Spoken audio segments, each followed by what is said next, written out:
নমস্কাৰ, মই জোন। আপোনালোক সকলোকে জোন SMS ব্লগৰ অন্য এটা ভিডিঅ'লৈ স্বাগতম জনাইছোঁ।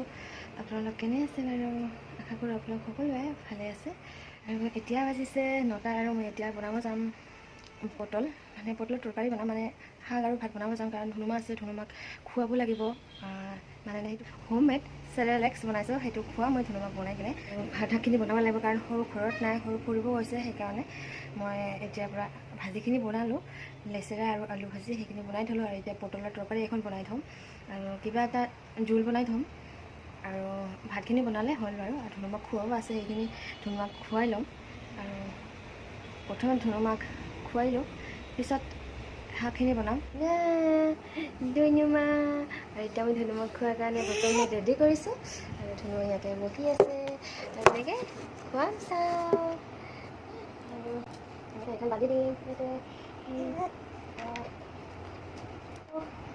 চাহ কেনেকৈ খাই আছে, পানী খাই আছে ধুনুমা।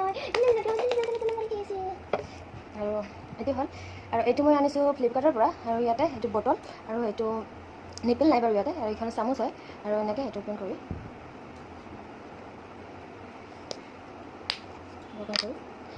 এনেকৈ খুৱাব পাৰিব।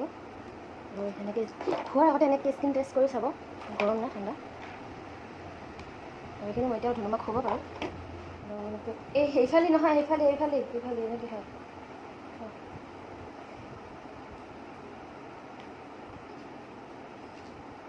আৰু ধুনুমা ৱাটাৰত বহি আছে, নহ'লে নবহে, চাৰত নবহে।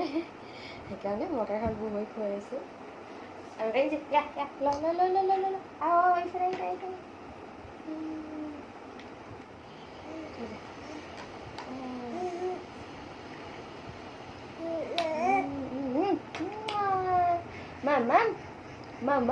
মাম কোনে খাই আছে?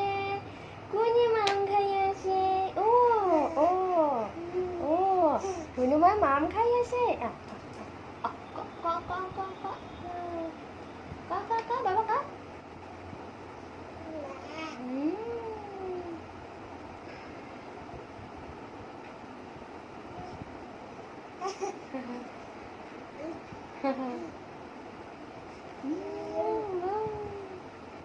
আপোনালোকক দেখুৱাব বিচাৰিছোঁ, আপোনালোকৰ যদি বেবী আছে কেঁচুৱা সৰুৰ পৰা, আৰু যিবিলাক ছাপ্লিমেণ্টাৰী ফুড দি আছে, মানে যিবোৰ গাখীৰ আছে, যেনেকুৱা লেক্ট্ৰজেন, পিছত লেক্টোডেক্স, নান, সেইবোৰ বস্তু দি আছে। সেইবোৰ বস্তুৰ কাৰণে মানে যিটো বটল আছে নিপল, সেই নিপলৰ বটলটো ব্যৱহাৰ কৰোঁ। আৰু যদি আপোনালোকৰ বেবী ডাঙৰ হৈছে, চাউলৰ গুড়ি নাইবা যদি আৰু কিবাকিবি যদি খুৱায়, দালি পানী যিকোনো বস্তু খুৱায়, এনেকুৱা বটলটো ব্যৱহাৰ কৰিব। চামুচ, মানে সেইখন চামুচৰ নিচিনা, সেইখন ইয়াতে লাহেকৈ টিপি দিলে এইটো ওলাই আহে, আৰু এনেকৈ খুৱাই দিলে হ'ল। এইটো আহিছে, এইটো হৈছে ইয়াতে ফলৰ যিকোনো ফল সৰু সৰুকৈ কাটি সোমাই দিলে, আৰু এইটো মাৰি দিলে এনে ধুনুমাই এনেকৈ মানে বেবীবোৰে এনেকৈ চুহি থাকিব পাৰে। আৰু এইটো মই ধুনুমাক দিওঁ চুহিবৰ কাৰণে। এইটো ফল কিবা এটা ফল সোমাই দিম, কাৰণ এতিয়া 8 মাহ হৈছে ধুনুমাৰ। আৰু 8 মাহত এনেকুৱা বস্তু দিব লাগে যাতে ফল চল আইৰণ পায়। আৰু যেতিয়া সৰু আছিল আইৰণ খাবলৈ দিছিল, সেইটো মাৰ গাখীৰতে সেইটো পায়। আৰু এতিয়া ডাঙৰ হৈছে ধুনুমাই, আৰু এতিয়া আইৰণ টেবলেট নাখাওঁ, আৰু এইবোৰ এনেকৈ আইৰণটো খুৱাব লাগিব। মই ইয়াতে বনাব লৈছোঁ পটলৰ তৰকাৰী। সেইখিনি পটল এনেকৈ কাটি লৈছোঁ, আৰু আলু, আৰু ইয়াতে বেছি আদা ব্যৱহাৰ নকৰোঁ, এটুকুৰা দিম আৰু 2 টুকুৰা থৈ দিম। আৰু সেই 4টা কেঁচা জলকীয়া, আৰু মই দিম ইয়াতে পস্তৰ দানা। আৰু ইয়াতে এইখিনি আছে পস্ত, এইখিনি মই জিকাই থৈছোঁ। এইখিনি এতিয়া গ্ৰাইণ্ডাৰ জাৰ এটাত পিচি ল'ম।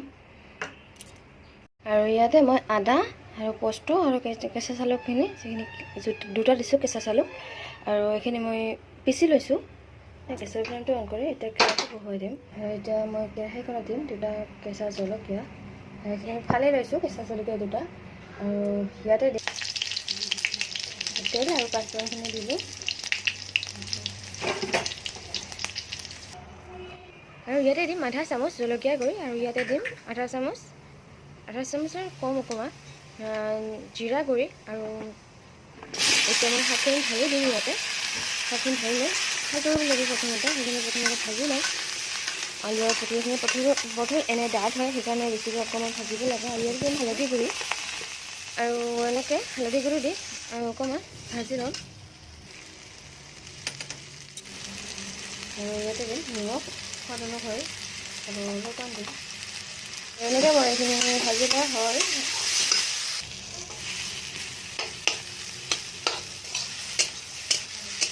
পিচি লোৱা বস্তুখিনি আৰু আদাখিনি ইয়াতে দিম, এইখিনি ভালদৰে আৰু ভাজি ল'ম। এইখিনি দিয়াৰ পিছত ভালদৰে ভাজিব লাগিব। ভজাৰ পিছত পানী দিলে হ'ল আৰু এনেকৈ এইখিনি ভাজি ল'ম ভালদৰে। ইয়াতে দিম অকণমান পানী দি এইখিনি ভাজি ল'ম। অকণমান সিদ্ধ কৰি আৰু ভাজি লৈ পিছত আৰু অকণমান পানী দিম। এনেকৈ আমাৰ আঞ্জাখন হ'ল বাৰু। আৰু আপোনালোকে বাৰু আপোনালোকৰ আঞ্জাখনত নিমখ আৰু হালধি কৰি যেতিয়া বেছি পৰি যায় আপোনালোকে তেতিয়া কি কৰে? মই আপোনালোকলৈ ইয়াৰে দুটা টিপছ লৈ আহিছোঁ। আপোনালোকে এনেকুৱা কৰিলে আপোনাৰ আঞ্জাখন বেয়া নহ'ব। মানে যিখিনি বেয়া হৈ থাকে হালধি কৰি কৰিলে তিতা হয় ন, সেইখিনি তিতাখিনি নাইকিয়া হ'ব। আৰু নিমখ পৰিলে বেছি নিমখ পৰিলে খাব নোৱাৰি। সেইকাৰণে বেছি নিমখ পৰা এটা উপায় আছে। সেইকাৰণে মই আপোনালোকৰ কাৰণে দুটা টিপছ লৈ আহিছোঁ। সেই টিপছখিনি ফ'ল' কৰিলে আপোনাৰ আঞ্জাখন আৰু সুস্বাদ আৰু ভাল হ'ব। আৰু মই এইফালে ভাত বহাই দিছোঁ আৰু এইফালে পটল আৰু আলু তৰকাৰীখন হৈ আছে। আৰু এটা চব্জি বনাম বুলি ভাবিছোঁ, কিন্তু বনোৱা নহয় কাৰণ সেইকাৰণে নবনাওঁ কাৰণ টাইম নাই মোৰ লগত। আৰু ধুনুমা গা ধুৱাই দিবা আছে সেইকাৰণে। আৰু ওলকচু আৰু এখন আঞ্জা মানে বাই লৈ আহিছে, সেইকাৰণে মই এইটো জোল বনাম পটল আৰু আলুখন। আৰু ভাত যদি বহাই দিছোঁ, এইটো হ'লে মই ধুনুমাক গা ধুৱাই দিম। আৰু কৈছিলোঁ নহয় আপোনালোকক টিপছ দিম দুটা। যদি আপোনালোকৰ চব্জিখন বনাওঁতে হালধি গুড়ি বেছি হয় তেতিয়াহ'লে হেতা এখন লৈ মানে এনেকৈ পুৰা দিব। এনেকৈ পুৰা দি ইয়াতে দিব। দিয়াৰ পিছত যিহেতু হালধি গোন্ধ আছে সেইটো নাইকিয়া হ'ব। আৰু যদি আপোনালোকৰ আঞ্জাখনত নিমখ বেছি হয় তেতিয়াহ'লে মুঠি ধোৱা আটা থাকিলে তাতে দি দিব, নাইবা আলু দিব। সেই আটা নাইবা আলু দিলে নিমখৰ পৰিমাণটো সমান হ'ব আৰু আপোনালোকৰ আঞ্জাখন ভাল হ'ব। এতিয়া ধুনুমাই শুলে আৰু শুই আছে, চাওক এনেকৈ শুই থাকে আৰু বেছিকৈ নুশুৱে, আধা ঘণ্টামান হৈছে। পিছত ধুনুমা এতিয়া টোপনি মাৰি উঠিলে, চাওক এনেকৈ চাই আছে।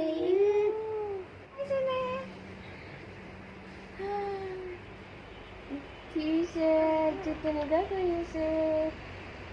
আৰু এতিয়া যাবলৈ ওলাইছোঁ বাৰ্থডে পাৰ্টি খাবলৈ। আমি ৰেডি, ধুনুমা আৰু মই ওলাইছোঁ। আৰু ধুনুমাৰ পাপা যাবনে আৰু বাইদেউ যাব নাজানো। আমি চাৰিজনী মিলি যাম নাজানো।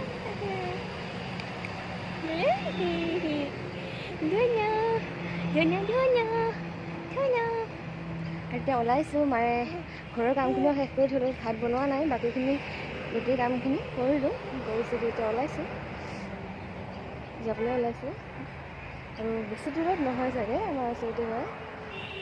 এইফালে মই এনে বহি আছোঁ, মানে ৰাতিৰ কামখিনি হ'ল, মানে যিখিনি কাম আছিল সেইখিনি হ'ল। আৰু হৈ লৈ মানে মই ফ্ৰেছ হৈ লৈছোঁ। আৰু ধুনুমা এতিয়া শুই আছে। আৰু ভিডিঅ'টো ইয়াতে শেষ কৰি দিওঁ বাৰু, বেছি দীঘলীয়া নকৰোঁ। আৰু আপোনালোক সকলোকে ভিডিঅ'টো চোৱাৰ বাবে ধন্যবাদ।